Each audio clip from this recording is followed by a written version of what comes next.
इस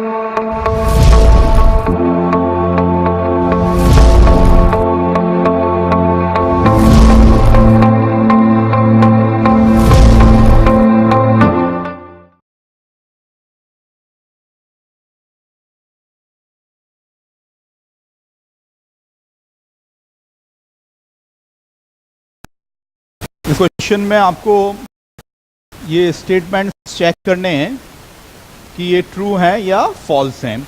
तो one by one, जैसे पहला स्टेटमेंट है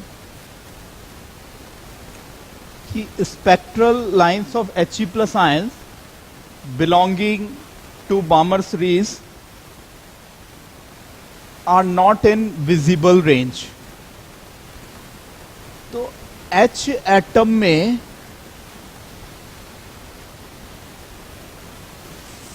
first 4 lines of Balmer series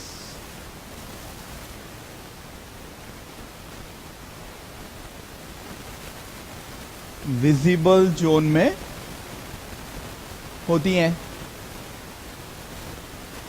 H atom में, और इसके बाद की जो है वो नहीं होती है। और सेकेंड स्टेटमेंट भी यही है कि in the Balmer series of H atom maximum lines are in ultra violet reason.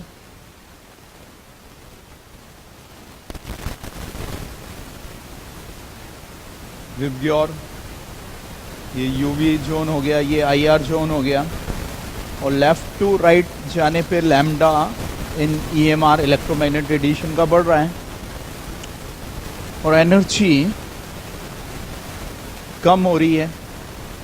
तो फर्स्ट 4 लाइन के बाद ये तो विजिबल में आ गई,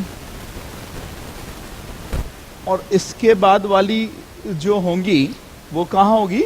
आपके यूवी जोन में, जो 5th 6th लाइन्स है, क्योंकि और जो एनर्जी लेवल्स का एनर्जी डिफरेंस है वो बढ़ता जाएगा।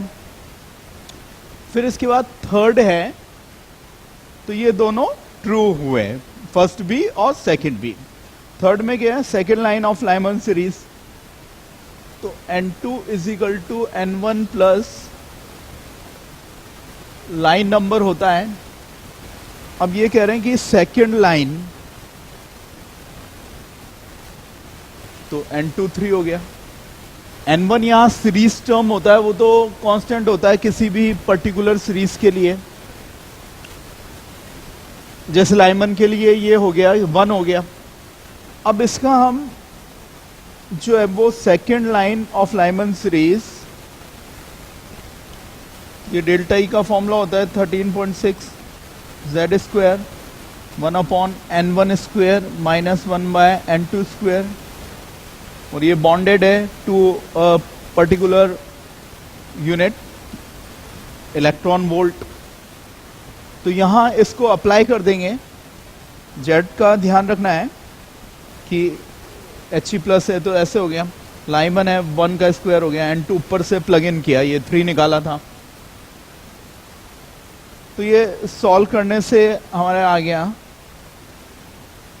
48.4 इलेक्ट्रॉन वोल्ट। तो ये भी ट्रू है।